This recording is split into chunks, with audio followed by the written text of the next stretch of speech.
A todos, Dios les bendiga. Qué bueno otra vez tener este espacio de edificación.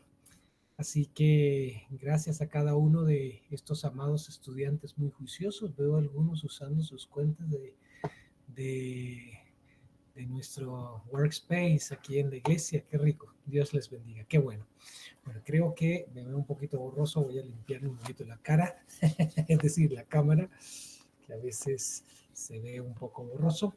Bueno, vamos a entrar a nuestro tema de hoy, que tiene que ver con lo que nos resta del capítulo 17 de Apocalipsis, pero oremos y empecemos nuestra clase. Padre, qué bueno tener la oportunidad de estar reunidos a través de este medio que nos ofrece un rango de comodidad, Señor. Sin embargo, ayúdanos a que los elementos que hay en cada casa no sean distractores a lo que tú tienes para enseñarnos e instruirnos. A veces hay agotamiento, a veces el ruido, a veces mascotas, los niños. Quehaceres típicos de la casa roban la atención de lo que pudiéramos aprender hoy, Señor. Y sabemos que este capítulo, como pasa con toda la escritura, no están allí para que nosotros sepamos más, sino para que nosotros encontremos el conocimiento de ti, el de tu voluntad, el desarrollo de nuestro carácter, el cumplimiento de tu propósito sobre nuestras vidas, Señor. Así que nos disponemos a estudiar estos capítulos de tu palabra. Danos entendimiento. Gracias por los escritores, los autores, los comentaristas, las personas que han hecho investigación, aún por las diversidades que hay en la apreciación sobre este texto, Señor. Que si bien no nos estamos casando particularmente con una de ellas, sí tenemos conciencia de que allí está escrita, está tu palabra para hacernos entender el camino en que debemos andar. Guíanos en esto, en el nombre de Jesús. Amén y amén. Bueno, mis amados, voy a compartir pantalla. Pues como pueden ver, estoy tomando en estos momentos el material del comentario bíblico de Matthew Henry, que es la referencia que estamos usando. Anteriormente estábamos usando el comentario que escribió Elvis Garballosa, algunos de los elementos que hacemos de aquí, por supuesto, son elementos que compartimos con algunos de los escritores. Me gusta Matthew Henry porque no solamente se limita a hacer estos comentarios, sino que toca referencias de otro. Bueno, Garballosa también, pero bueno, es importante también saber que diferentes autores han han escrito en el análisis de este capítulo de Apocalipsis, y nos resulta muy importante también tener la comprensión de ello. Lo que ustedes ven en azulito, espero que ustedes puedan diferenciar ese color en sus pantallas, es el texto que vamos a ir analizando. Lo que ven en morado son algunos de los comentarios que quiero destacar para que hablemos sobre eso. En el capítulo 17, que es el que estamos estudiando, quedamos en la clase anterior, ya vimos hasta el versículo 7, así que no vamos a entrar en más detalles de los versos anteriores, aunque sí les contextualizo de que en estos capítulos se está hablando de Babilonia, y Babilonia definida como la gran ramera, la que ha hecho fornicar a los reyes de la tierra. Esos son los términos con los que se le ha descrito en una forma muy figurada de esta mujer sentada sobre aquella bestia de 7 cabezas y 10 cuernos. Y pues estas características, por supuesto, son figuradas que nos hacen, nos reflejan un lenguaje que quizás no es fácil de interpretar dentro del análisis del mismo texto, pero lo que sí es claro es que cuando estos acontecimientos se vayan dando, los que tengan esa inteligencia, lo vamos a ver ahora más adelantico, que los que tengan esta mente dirigida por el Espíritu Santo en la lectura de los acontecimientos de su tiempo histórico, verán en la realización de los cumplimientos proféticos, y ahí podrán entender cómo se vino cumpliendo. Algo muy semejante a lo que le pasó al pueblo judío cuando vino el Mesías. Había muchas referencias bíblicas de las condiciones en las que habría de venir el Mesías. Hay más de 70 profecías cumplidas en la persona del Señor Jesús, y los estudiosos de las Escrituras podían ver los acontecimientos de su momento, de su actualidad, de aquel momento, a la luz de las Escrituras, y saber, wow, estos acontecimientos que estamos viendo son el cumplimiento de esto que está escrito, y pudieron entender muchos de ellos no así Herodes. Fíjate que Herodes cuando el Mesías va, cuando el Mesías ha nacido en Belén y los reyes vienen a visitarlo, pues ellos fueron al palacio de Herodes a preguntar por el rey que había nacido. Uh, Herodes no tenía ni idea del asunto, pero preguntó a los sacerdotes, preguntó a los teólogos de su momento que tenía cerca alrededor de él, y ellos le dijeron que el Mesías habría de nacer en Belén. Entonces fíjate que algunos estudiosos tenían este conocimiento acerca del cumplimiento de la profecía en torno a Jesús y pudieron guiarse en dónde, por ejemplo, habría de nacer el Mesías. Herodes no lo sabía, pero sí aquellos a quienes consultó. Lo mismo pasa en nuestro tiempo.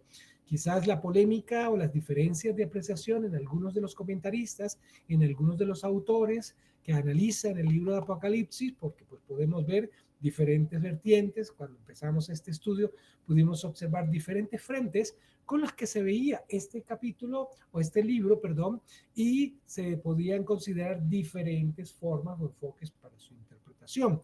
Pero una cosa sí es clara: la generación que vea el cumplimiento de estos hechos proféticos va a poder decir, wow, lo entendemos, ya esto ya lo he leído, ya lo he visto y sé qué va a pasar. Y esta generación, por supuesto, tendrá ese entendimiento, en primer lugar, gracias al direccionamiento del Espíritu Santo, porque Él es el que nos guía toda verdad. En segundo lugar, por la disciplina del estudio bíblico. Es un libro denso, sí, por supuesto. Estábamos hablando hace un rato con Juan sobre esta misma clase.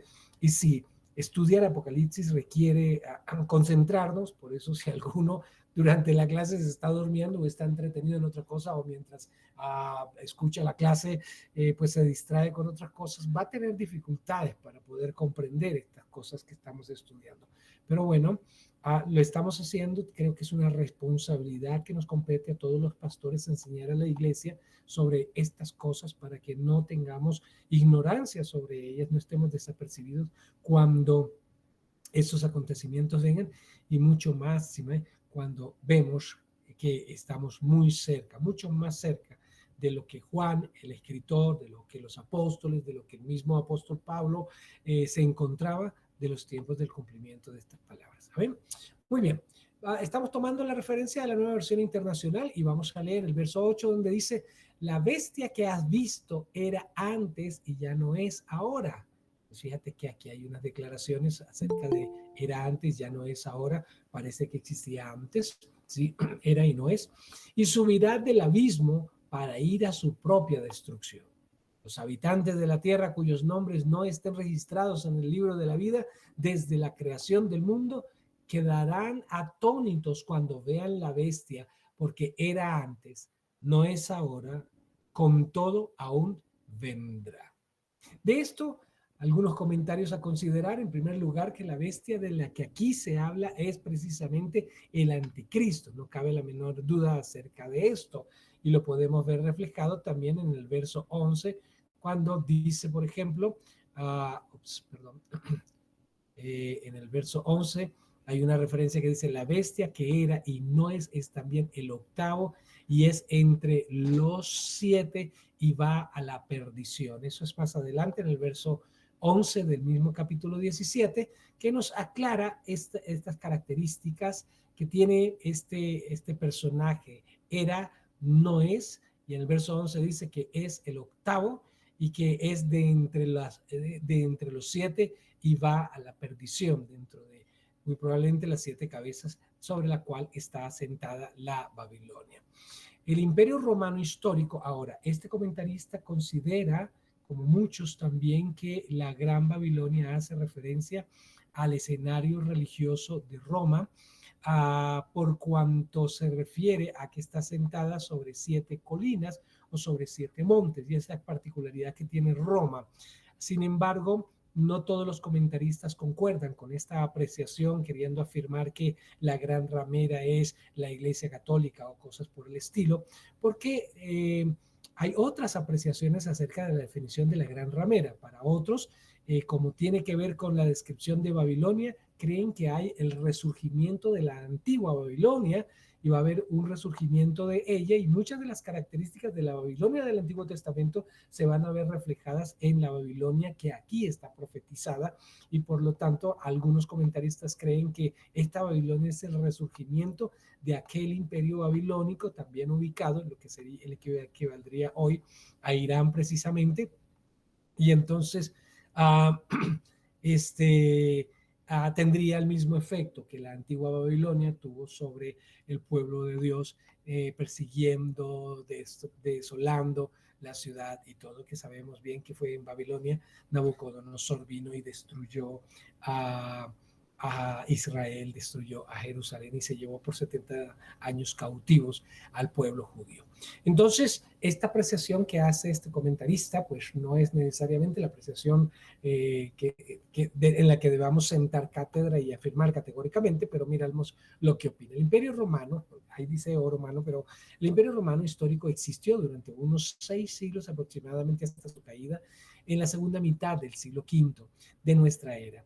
Durante muchos siglos ha quedado privado de su existencia, así que era y no es por este otro aspecto, porque perdió vigencia hasta el siglo V, pero parece, según la profecía, que va a volver a resurgir, según este enfoque. Sin embargo, al final de los tiempos volverá a hacerse presente, según completa la frase última del verso 8, que dice, por ejemplo, perdónenme, es que cuando toco el texto lo que hace es abrirme la Biblia en el texto. Dice, por ejemplo, en el verso 8, la bestia que has visto era y no es esta para subir del abismo e ir a perdición, y los moradores de la tierra, aquellos cuyos nombres no están escritos desde la fundación del mundo en el libro de la vida, se asombrarán viendo la bestia que era, no es y será. Generará inclusive una gran admiración.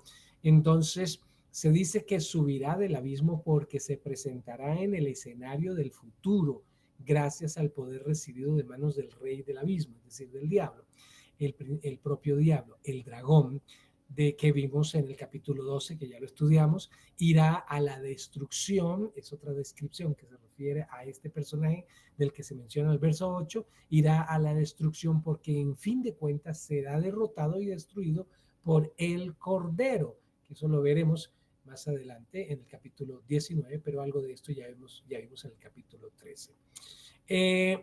Otro aspecto que el mismo versículo refiere es que especifica que la causa principal del asombro de los habitantes de la tierra será ver revivida la bestia que creían fenecida, que había finalmente perecido para siempre, pero verán cómo resurge, y eso creará entonces una gran admiración por parte de las naciones.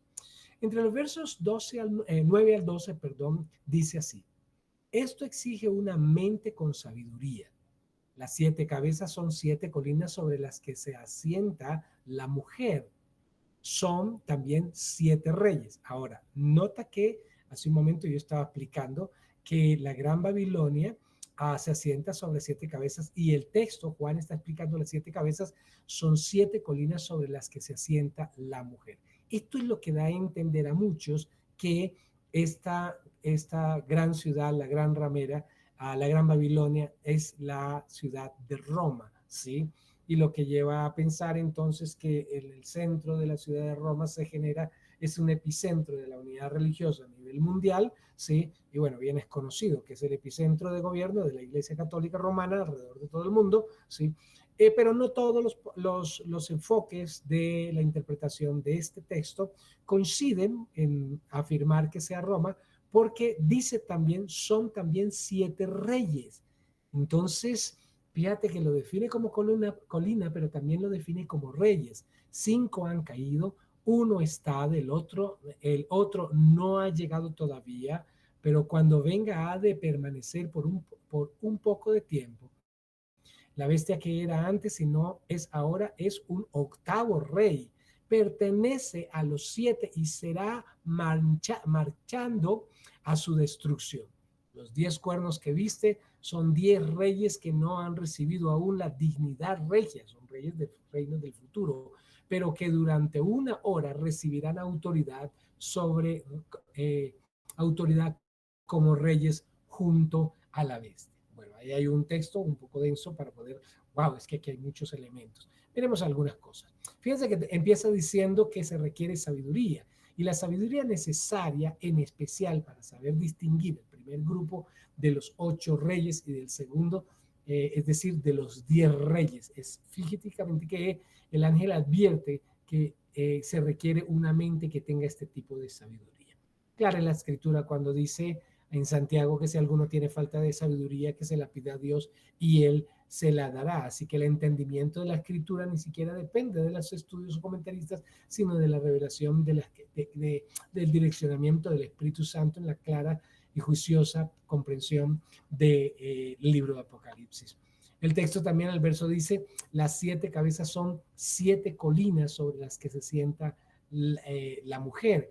Y Roma también ha sido llamada siempre la ciudad de las 7 colinas, las cuales tenían en latín nombres como los siguientes: Palatinium, Velia, Carmalus, Sermalus, perdón, Oppius, Sirpius, Fagutal y Suburra eran los nombres de las distintas, las 7 columnas sobre las cuales ha sido ubicada la ciudad de Roma, y de las cuales comentaristas como Matthew Henry consideran que hace referencia entonces a el Imperio Romano, no solamente en particular a la ciudad, sino a la dinámica que se ha movido desde inclusive previo a los tiempos del apóstol Juan. En tercer lugar, dice, la cosa quedaría resuelta así de fácil si no fuese porque el texto sagrado añade que las 7 cabezas son también 7 reyes. Y ahí está la complicación.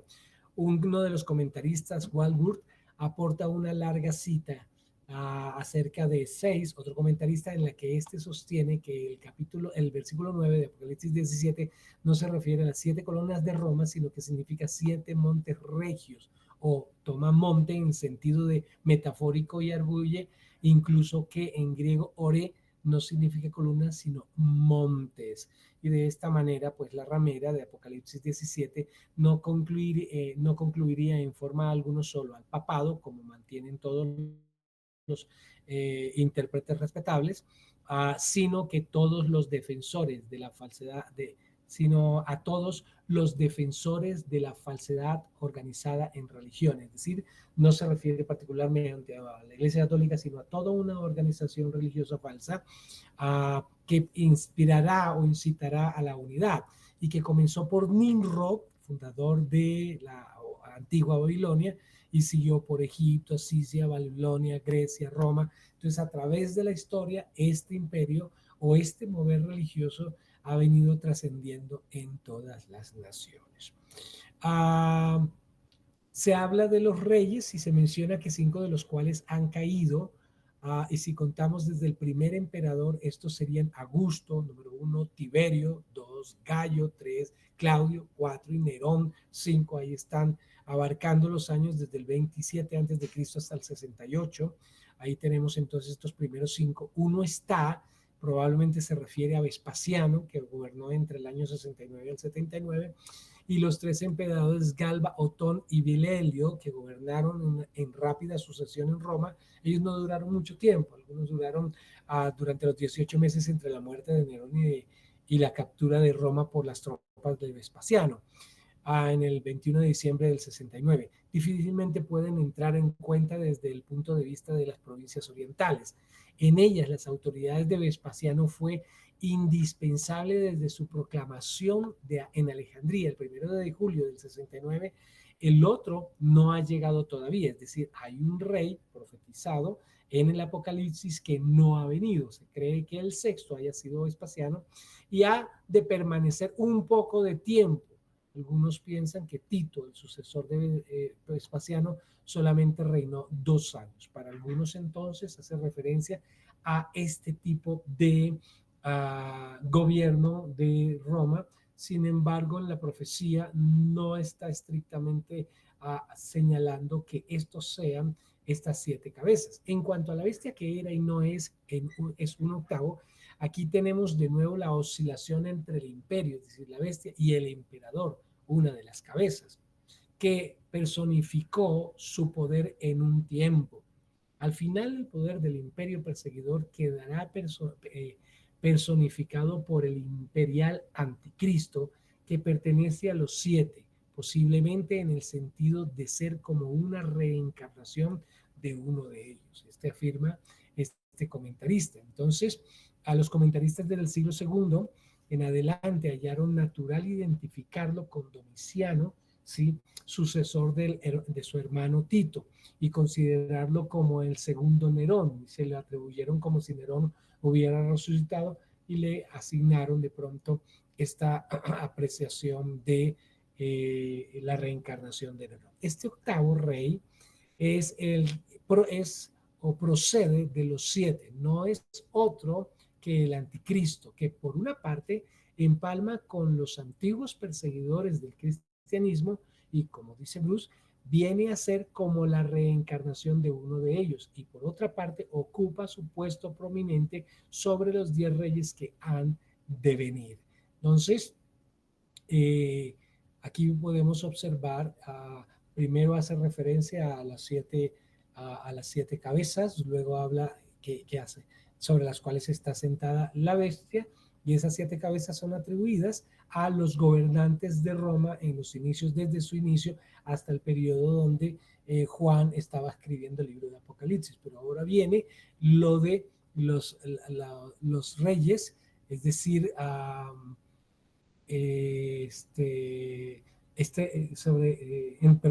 en cuanto se refiere al surgimiento de estos reyes, que son los gobernantes, de los cuales hay 10 reyes, como estamos viendo aquí en donde tengo el cursor, no sé si ustedes puedan ver el cursor, donde dice ocupa un puesto prominente sobre los reyes que han de venir, que ya lo mencionamos en el verso 12. Entonces, estos reyes, por supuesto, van a ser reyes que estén gobernando muy probablemente de manera simultánea, según algunos comentaristas, justamente en el periodo del gobierno de la bestia, es decir, el anticristo. Aunque no podamos pasar del terreno de una muy probable conjetura, cabe suponer que estos 10 reyes que se menciona en el verso 12, que no son sucesivos, sino simultáneos, representan las naciones con sus líderes del nuevo imperio romano. Algunos consideran que esto hace referencia a la comunidad europea, con epicentro en Roma. Cuando Matthew Henry estaba haciendo este comentario, la comunidad europea tenía más o menos 10 integrantes. En la actualidad tiene mucho más de 10 integrantes, creo que está alrededor de unos 20, si mal no estoy. Entonces, ha habido polémica respecto a si la interpretación de que estos 10 reyes pudieran ser la comunidad europea o no lo sea. Estos 10 cuernos son los mismos, voy a subirlo un poquitico para que ustedes puedan guiar dónde voy en la lectura. Estos 10 cuernos son los mismos de la bestia que se menciona en el capítulo 13, verso 11. Lo leo. Me paré sobre la arena del mar y vi subir del mar una bestia que tenía 7 cabezas y 10 cuernos, y en sus cuernos 10 diademas, y sobre sus cabezas un nombre blasfemo. Ok. Este mismo es de los de la bestia, y han de ser interpretados, si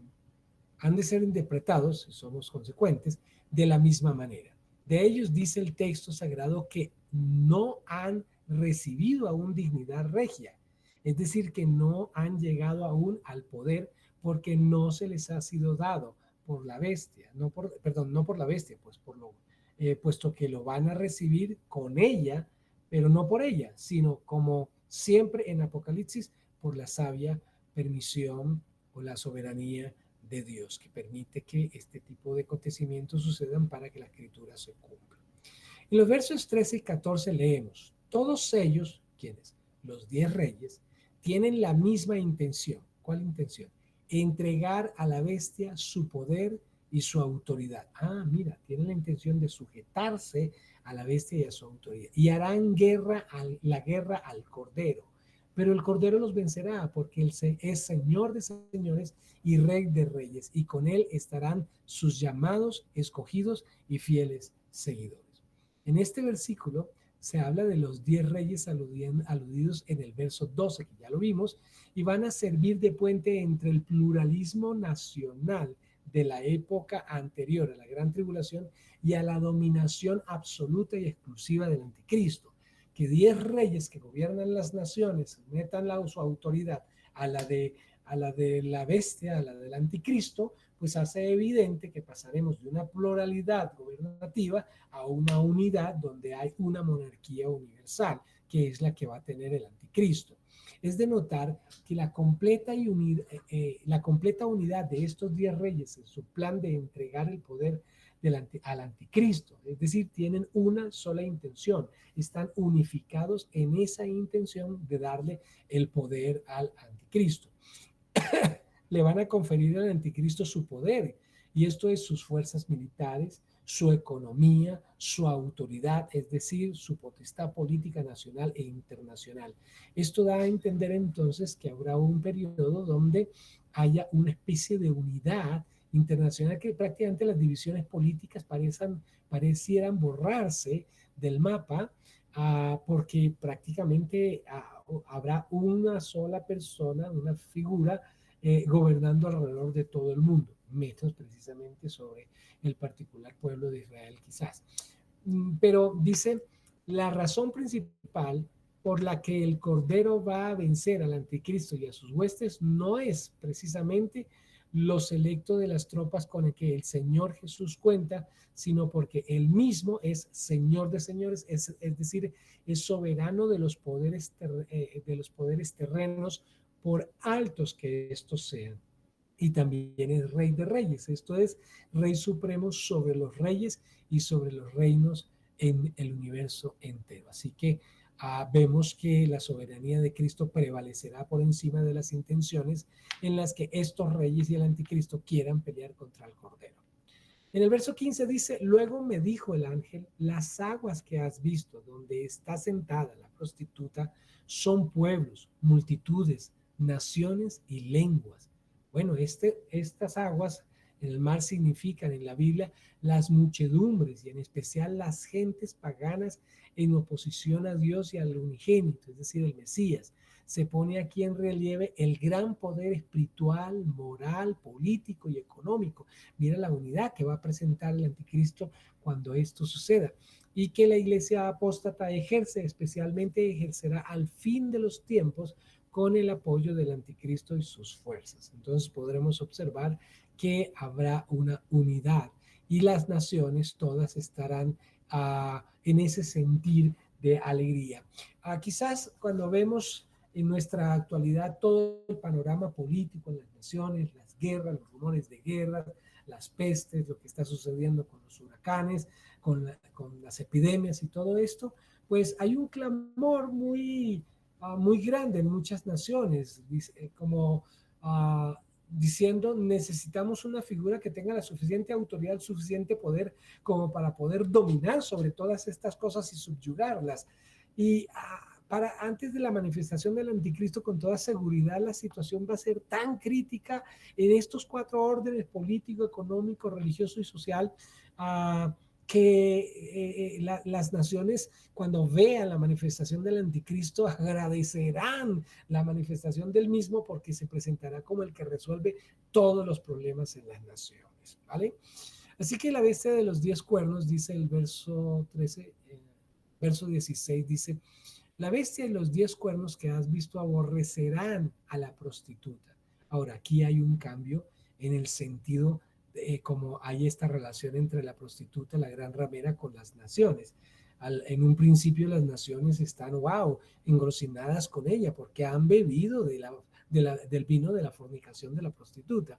Pero mira que ahora hay un cambio en el panorama. Dice, la bestia y los 10 cuernos que has visto aborrecerán a la prostituta. Va a haber un cambio en ese frente de unidad, contra ese frente de unidad religiosa.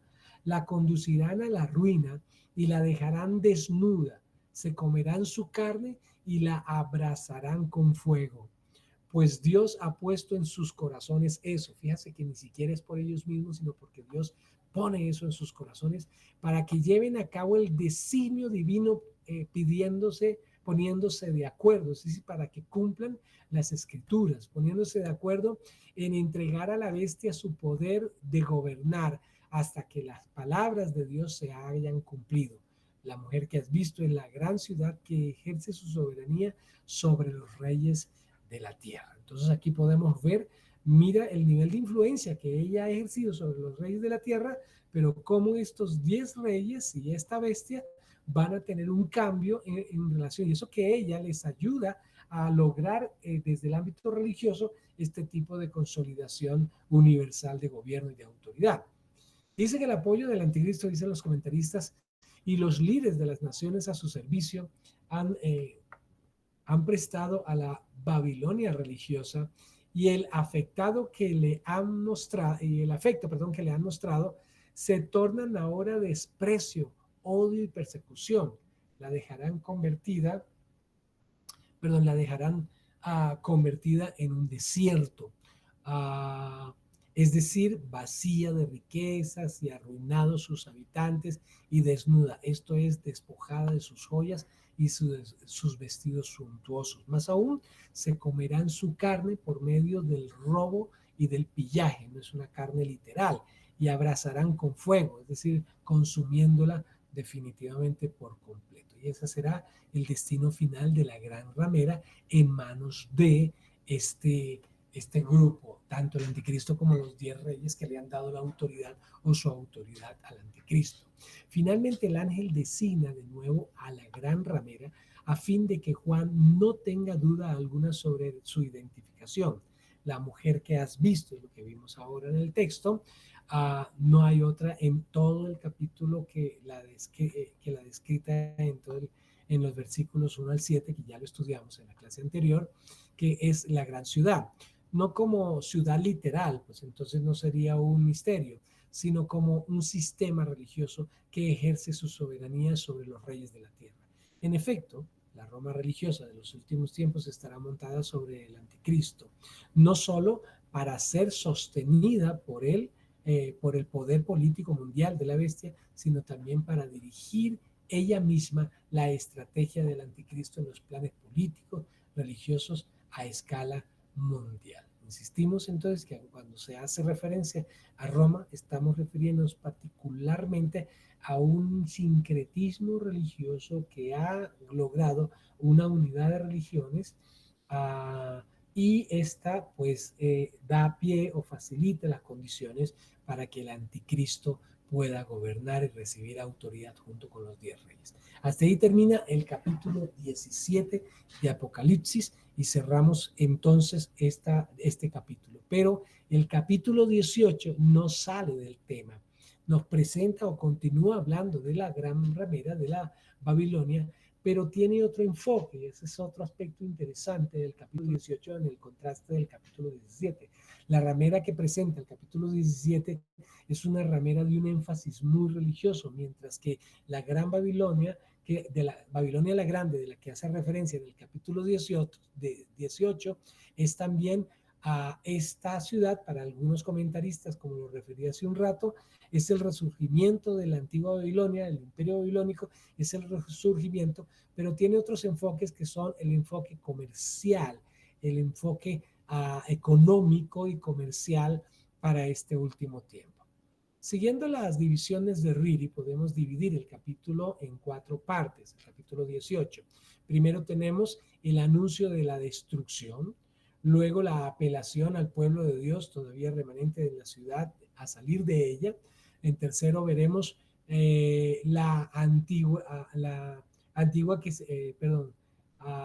la angustia que sienten los mercaderes de la tierra ante la ruina de la ciudad, y finalmente termina el cuadro escénico con las aclamaciones celestes ante la ruina de la ciudad nefanda, es decir, ya destruida. Vamos entonces a leer los versos 1, el versículo 1 dice: después de esto, ¿sí? Es decir, un tiempo más tarde, vi a otro ángel que bajaba del cielo. Tenía una gran autoridad y la tierra quedó iluminada con su resplandor, es decir, con su gloria. A Juan, a mayor gloria, mayor excelencia en el ser. El ángel iluminó toda la tierra que veía Juan.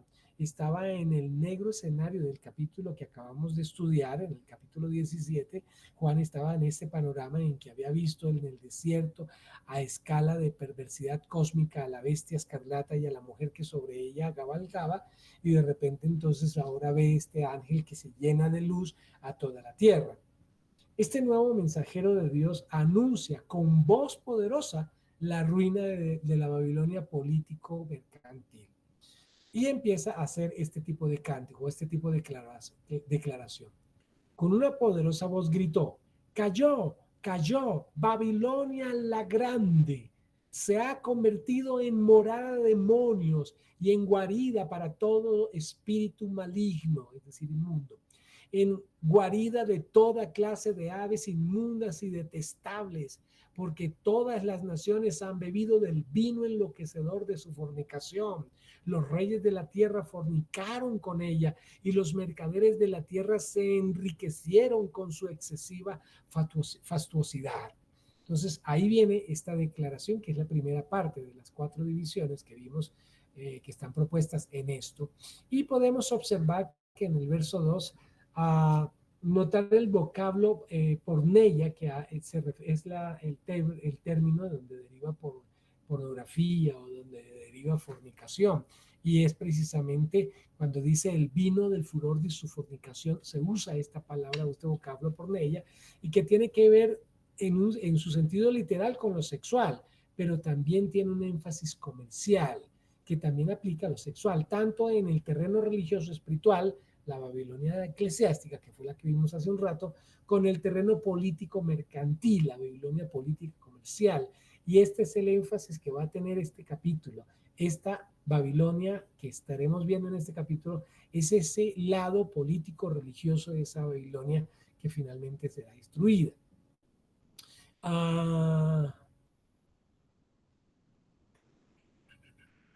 Miremos un poquito más adelante. En el verso 3, donde dice: porque todas las naciones han vivido el furor de su fornicación, y los reyes de la tierra han fornicado con ella, y los mercaderes de la tierra se han enriquecido de la potencia de sus deleites, ¿sí? Este versículo 3 da la razón de estar aparatoso, perdón, en el versículo 3 se da la razón de esta aparatosa caída de Roma político-comercial de los últimos tiempos. Con sus directrices inmorales, anticristianas y ateas, había emborrachado, ¿sí?, a todas las naciones con el vino enloquecedor de un comercio idólatra e inmoral que promovía la prosperidad material. En efecto, los reyes de la tierra se habían enriquecido haciendo pactos con ella, mientras eran cómplices de su fornicación, al imponer a sus súbditos a los cultos idólatras y a las inmoralidades de la bestia que la bestia les propondría. Quienes más que nadie se enriquecían con las fornicaciones de Babilonia política mercantil eran los comerciantes de la tierra, bien agarrados a las ubres de la urbe para extraer el poder de su fatuosidad. No sé si recordamos un momentico cuando Jesús entró a Jerusalén y halló a los mercaderes. Parece que alrededor de las ceremonias religiosas que se tenían en aquel tiempo en el templo, había todo un comercio religioso, venta de aves, de corderos, y los cambistas, y fue Jesús que viene muy molesto por esto. Ese mismo espíritu que se había movido para que en torno a lo religioso se generara toda una economía que había traído prosperidad a sus comerciantes, ese mismo espíritu es el que mueve a Babilonia en esta faceta. Entonces es una Babilonia que tiene un despertar de un enriquecimiento o un deseo de enriquecimiento en el corazón de las personas que la siguen. En los versos 4 al 8 podemos leer: luego oí otra voz del cielo que decía: salid de ella, pueblo mío, para que no os hagáis cómplices de sus pecados, ni recibáis ninguna de sus plagas, pues sus pecados se han apilado hasta el cielo, y Dios se ha acordado de sus crímenes. retribuirle conforme a lo que ella dio, pagarle el doble de lo que sus hechos merecen, mezclarle en doble en la copa en que ella mezcló, darle de tortura y de duelo, tanto como ella se dio de gloria y de lujo. En su corazón se jacta, diciendo: estoy en mi trono como reina, no soy viuda ni experimentaré luto jamás, porque por esto en un día la alcanzarán todas las plagas, muerte, luto y hambre, será consumida por el fuego, porque poderoso es el Dios, el Señor Dios que la juzga. Aquí entonces podemos ver en esta segunda porción del capítulo esta advertencia, este llamado que le hace al pueblo de Dios. Le dice: salid de ella, pueblo mío. Esta apelación o este clamor que se hace a los creyentes que han sobrevivido a la persecución de la bestia, a que salgan de ella a tiempo, salgan de este dominio político mercantil que está allí dándose a partir de este tipo de mover por esta gran Babilonia.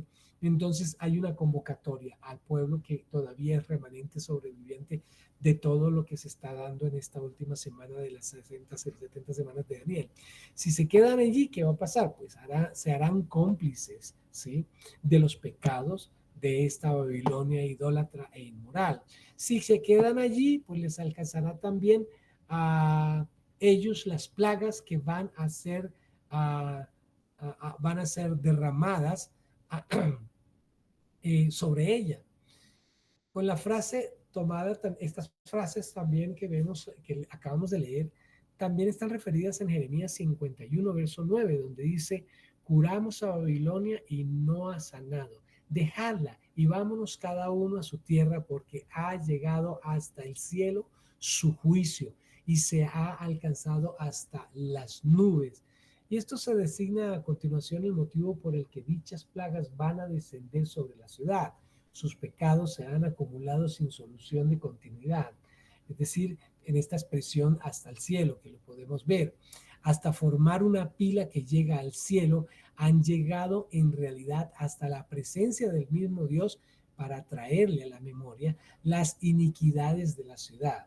La séptima copa que estuvimos viendo en el capítulo 16, todo esto que estamos viendo inclusive forma parte de esta séptima copa, va a ser derramada y la necesidad de salir de allí se hace cada vez más apremiante. Bueno, recordamos que los capítulos 17 y 18 de los que estamos estudiando no están estrictamente en orden cronológico, pero cuando viene la completa destrucción de Babilonia, sí está esa advertencia de salir de ella, porque se viene sobre la gran Babilonia también el juicio que corresponde a la séptima copa. La voz procedente del cielo da a continuación a los agentes destructores la orden de empuñar el pico demoledor, es decir, ejecutar el juicio de Dios, es decir, indica el pago de una deuda. Y esa deuda es el doble de lo que de lo que ella dio, como de la parábola de los talentos, o mejor, como tenía que hacer el ladrón, restituyendo el doble, según la ley de Moisés, en Éxodo 22, 4 y otros textos, el verso 7 y el 9 y otros en Isaías y Jeremías, muestran que el que había robado debería restituir pagando el doble de lo que había robado. Y eso es justamente una de las cosas que se ejerce sobre esta Babilonia cuando es destruida. Tienen que pagar el doble de lo que ha robado. El mismo castigo doble se expresa por medio de otra figura: mezclarle, es decir, prepararle en el vaso el doble de lo que ella mezcló, como parte de este juicio que vendría sobre ella. Se presenta después en el verso 7 una lista compendida de los pecados que ha merecido tal castigo, como cuáles. 1. Se glorifica a sí misma, se glorificó a sí misma, perdón. 2. Vivió en luto desmesurado. 3. Se jactó además de 3 cosas que denotaban su altanería y su autosuficiencia. ¿Cuáles? Se jactó de ser la emperatriz de todos los pueblos, firmemente asentada en su trono. Se jactó de no ser viuda, es decir, de ser destituida del apoyo de las naciones sometidas o aliadas, las cuales como buenas hijas habían de venir en auxilio a su madre.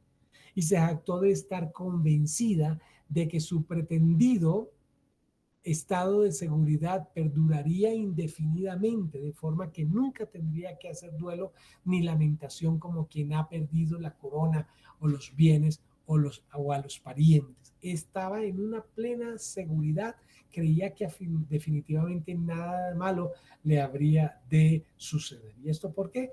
Porque estaba asegurada en sus comercios, en sus negociaciones, en su poder económico. Esa misma voz, la voz que anuncia que todo aquello que ella tiene por seguro, la vida larga, el disfrute de la ayuda, la prosperidad definitivamente prolongada, se acabará en un solo día. Mira lo que le dice esa voz, puesto que en un solo día la alcanzarán todas las plagas, muerte, luto, hambre e incendio devorador. Es decir, literalmente, enteramente abrazada por el fuego, y así será destruida. La tercera parte del texto, que abarca los versos 9 hasta el 19, donde podemos leer lo siguiente, donde dice: cuando los reyes de la tierra que fornicaban con ella y compartían su luto vean el humo de sus incendios, de su incendio, perdón, llorarán y se lamentarán por ella, aterrados. A la vista de su tormento se detendrán a distancia y clamarán diciendo: ay, ay, oh gran ciudad, oh Babilonia, ciudad de poder, es decir, la ciudad fuerte, en una sola hora ha llegado tu condenación. Aquí los reyes de la tierra se citan, no puede ser los 10 reyes que se mencionan, sino, aunque estos son precisamente los que acabaron con la Roma eclesiástica, son más bien los del capítulo 17, verso 2 y los del 18, 3, son los designados genéricamente como los reyes de la tierra, no de los 10 que le entregan el poder a la bestia. Y estos reyes, por tanto, en mucho mayor número que los 10, son mucho más numerosos y lamentarán, y su lamento es bastante doloroso. Hay también autores que ven a la Babilonia religiosa en Roma y la político-económica en la Babilonia literal reedificada. Otros se fijan únicamente en el sentido simbólico de la Babilonia como representación de la perversidad idolátrica.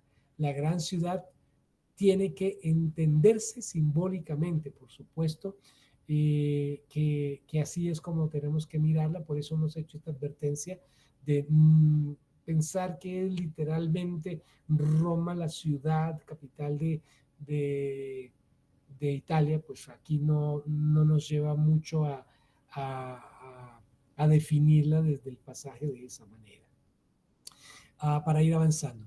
En la Lamentación de los Reyes son de notar los siguientes detalles. Con el verbo klausosin se designa el lamento vocal, es decir, el lamento era a gritos. El verbo kopsonatai significa los golpes de pecho que se dan en su lamentación, es decir, no era simplemente un grito, había un grito de duelo. Hay una repetición de los ayes, son los repetidos ayes, son equivalentes a alular, que tantas veces hemos visto en los profetas, y son gritos que formaban parte del ritual de lamentación. Que son son clamores de duelo, de dolor, de silicio. Por eso, pero eso, perdón, es un lamento totalmente egoísta, como se hace en la quiebra de un negocio. Es decir, el dolor no era lamentando: ay, qué pérdida de la ciudad, pobrecita la ciudad, sino un profundo dolor porque ellos mismos estaban perdiendo ante la destrucción de esa gran ciudad de Babilonia. Por eso se añade que hacían el duelo desde lejos, como si temiesen que les alcanzase también a ellos ese castigo. En los versos 11 al 17 leemos: los mercaderes de la tierra lloran y se lamentan sobre ella, porque nadie comprará ya sus mercancías, cargamentos de oro, plata, piedras preciosas, perlas, lino púrpura, seda y escarlata, de toda clase de madera olorosa, objetos de toda clase, hechos de marfil, de madera de mucho precio, de bronce, hierro, mármol, cargamentos de cinamono y especias, de perfumes, mirra, incienso, de vino y aceite, de flor de harina y trigo, de ganado vacuno y de corderos, de caballos y carruajes, de cuerpos de esclavos y de vidas humanas, y dirán, el fruto el fruto que tanto apetecías se ha marchado de ti, todas tus riquezas y todo tu esplendor se han desvanecido y nunca los recobrarás. Los mercaderes que le vendían sus mercancías y se enriquecían a costa de ella, se detendrán a distancia, aterrados a la vista de su tormento, lloran y se lamentan diciendo, ay, ay, gran ciudad, la que te vestías de lino fino, de púrpura y de escarlata y deslumbrabas enjollada de oro, piedras preciosas o perlas y perlas, en una sola hora ha quedado en la ruina toda esa opulencia. Mira todo el resultado de este juicio y el lamento, ¿sí? Indica el duelo y lamentación general, pero no es específica, aunque es el duelo por sentir que han perdido ese comercio. También se menciona la lista de los objetos que los mercaderes de la tierra comerciaban con la gran ciudad, y se podrían agrupar en este sentido. Por ejemplo, todo lo que servía para la ostentación, como el oro y la plata. También el lujo en el atuendo para pares, atuendo hace pares con el lujo de mueblaje, las maderas más finas y olorosas, todo lo que se usa para muebles ostentosos, por ejemplo. También siguen las especias, los ungüentos y el mejor trigo y del vino y del aceite. Después el ganado y los caballos para las carreras y para la guerra. Y finalmente cuerpos, es decir, el vocablo de la Septuaginta, de la versión de los 70, usa para designar a los esclavos, se refiere a los cuerpos, se refiere a los esclavos. Realmente para los amos paganos, los esclavos eran meramente cuerpos para el trabajo, para los juegos circenses y para los burdeles de la prostitución masculina. Entonces, mira cómo era esta dinámica que tenía esta gran ciudad, y al verse en la ruina, al caer, hay obviamente un desastre económico que van a lamentar los mercaderes, lo que va a dar a entender entonces que esta gran ramera, que tiene un poder religioso en primera instancia, también tiene una gran influencia político mercantil, es decir, económica, que va a tener influencia en las naciones, porque las naciones beberán de este mismo vino. No será solamente del vino del orden religioso, sino también del orden mercantil, el comercio, esa dinámica consumista que se tiene, que inclusive nosotros fácilmente podemos ver en nuestro tiempo moderno para muchas naciones. Y bueno, se me está yendo el tiempo, este tramito, y terminamos por hoy. Todo lo que representaba la prosperidad y el esplendor de la gran ciudad ha perecido para siempre.